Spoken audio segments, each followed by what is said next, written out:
Haiti Nanganda Tia Chose Jogu, American Ka Haiti Nangangu Pianle Pusong like Bade, Kuching Maro, Dine August Nasatia Net Natona Set Chokma Twelade, AP Net CBS during a chat let the net update low top Bechimade. Minglabakmia, the ne American immigration the din tema a two the deep tasia the din to cook topola bade. Haiti Nanganda Tia Chose Jogu, American Ka Haiti Nangangu Pianle Pusong like Bade. ဒီလေခြင်းဟာTrump အစိုးရကဟိတီနိုင်ငံသားဒီအတွက် temporary protected status TPS ကိုအဆုံးသတ်ဖို့ကြိုးပမ်းမှုမှာတရားရေးအတားအဆီးဒီကြော်ဖြတ်နိုင်ခဲ့ပြီးနောက်ပထမဆုံးအကြီးစား deportation flight ဖြစ်ပါတယ်။ဩဂုတ်လ20ရက်နေ့က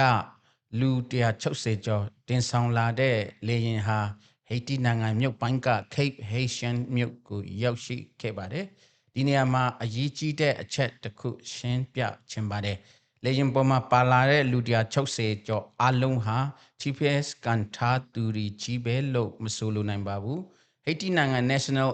Office of Migration ရဲ့တာဝန်ရှိသူပြောကြားချက်အရ TPS protection ရှိခဲ့သူအချို့လည်းပါဝင်တယ်လို့အမေရိကန်မှာပြစ်မှုကြောင့်ထောင်ဒဏ်ကြခံဖို့သူအချို့လည်းပါဝင်ပါတယ်။ဒါကြောင့်ဒီသတင်းကို TPS ရှိတဲ့လူ160ကျော်လုံးကိုဖမ်းပြီးပြန်ပို့လိုက်ပြီးဆိုပြီးနားလေလို့မရပါဘူး။ဒါပေမဲ့ဒီ deportation flight ကတော့ American immigration policy မှာအရေးကြီးတဲ့လှုပ်ရှားမှုတစ်ခုဖြစ်ပါတယ်။ဘာကြောင့်လဲဆိုတော့ဟိတီနိုင်ငံသား3,500ဝန်းကျင်ဟာ TPS အစီအစဉ်အောက်မှာ American နိုင်ငံထဲနေထိုင်ခွင့်နဲ့အလုပ်လုပ်ခွင့်ရရှိခဲ့ကြတာဖြစ်ပါတယ်။ TPS ဆိုတာဘာလဲဆိုရင်ကျွန်တော်တို့သိတဲ့အတိုင်း TPS ဆိုတာစစ်ပွဲဒါဝဘေးအန္တရာယ်နိုင်ငံတွင်းမတည်ငြိမ်မှုစတဲ့အခြေအနေတွေကြောင့်ခုနိုင်ငံကိုချက်ချင်းပြန်ဖို့မလုံခြုံသေးတဲ့နိုင်ငံသားတချို့ကိုအမေရိကန်ကယာယီနေထိုင်ခွင့်နဲ့ deportation ကာကွယ်မှုပေးထားတဲ့အစီအစဉ်ဖြစ်ပါတယ်။ဒါပေမဲ့နာမည်မှာပါတဲ့အတိုင်းဒီ status ဟာ temporary မြန်မာလိုပြောရရင်ယာယီဖြစ်ပါတယ်။အခုTrump administration ကဟိတီနိုင်ငံအတွက်ဒီ protection ကိုအဆုံးသတ်ဖို့ဆောင်ရွက်ခဲ့ပြီး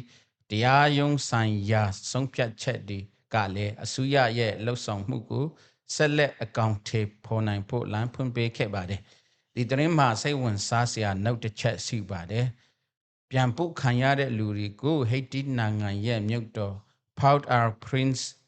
ကိုတောင်မပို့နိုင်ခဲ့ပါဘူး။အဲ့ဒီမြို့ရဲ့လုံခြုံရေးအခြေအနေဟာအလွန်ဆိုးရွားနေပြီး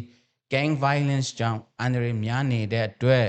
လေယာဉ်ကိုမြုပ်ပိုင်းက Cape Haitian ကိုဆင်းသက်စေခဲ့တာဖြစ်ပါတယ်။ပြန်ရောက်လာသူတချို့ကသတင်းထုတ်ဒီရိုက်ကူးနေချိန်မှာသူတို့ရဲ့မျက်နှာတွေကိုဖုံးထားကြပါတယ်။ gang ဒီရဲ့ပြင်းမှတ်ဖြစ်မှာကိုစိုးရိမ်နေသူတွေလည်းရှိတယ်လို့သတင်းတွေမှာဖော်ပြထားပါတယ်။ဒီသတင်းကအမေရိကန်မှာ TPS နဲ့နေထိုင်နေသူတွေအတွက်အထူးတတိထားကြည့်ရမယ်သတင်းတစ်ခုလည်းဖြစ်ပါတယ်။ဒါမဲ့ဒီနေရာမှာကျွန်တော်အထူးတတိပေးချင်တာကတော့ Haiti TPS နဲ့ပတ်သက်တဲ့ဒီဖြစ်ရပ်ကိုကျွန်တော်တို့မြန်မာ TPS ကန်ထားသူတွေရဲ့အခြေအနေနဲ့တိုက်ရိုက်တူတယ်လို့မယူဆသင့်ပါဘူး။ TPS designations တနိုင်ငံနဲ့တနိုင်ငံအခြေအနေတက်တန်း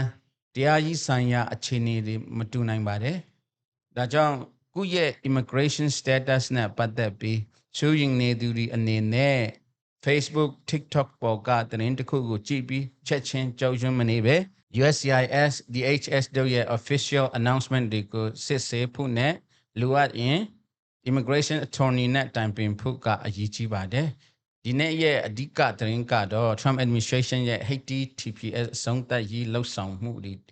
တရားရေးအရာစစ်ဆက်နိုင်ခဲ့ပြီးနောက် Haiti နိုင်ငံကိုလူ160ကျော်တင်ဆောင်တဲ့အကြီးစား deportation flight တဆင်းရောက်ရှိသွားပြီဖြစ်ပါတယ်။ဒီအဖြစ်ပြဟာ Trump administration ရဲ့ immigration enforcement policy ဟာလက်တွေ့အကောင့်ထေဖော်မှုအဆင့်မှာဘယ်လိုရှေ့ဆက်နေတယ်လဲဆိုတာပြသနေတဲ့သတင်းတစ်ခုလည်းဖြစ်ပါတယ်။အားလုံးကိုကျေးဇူးတင်ပါတယ်။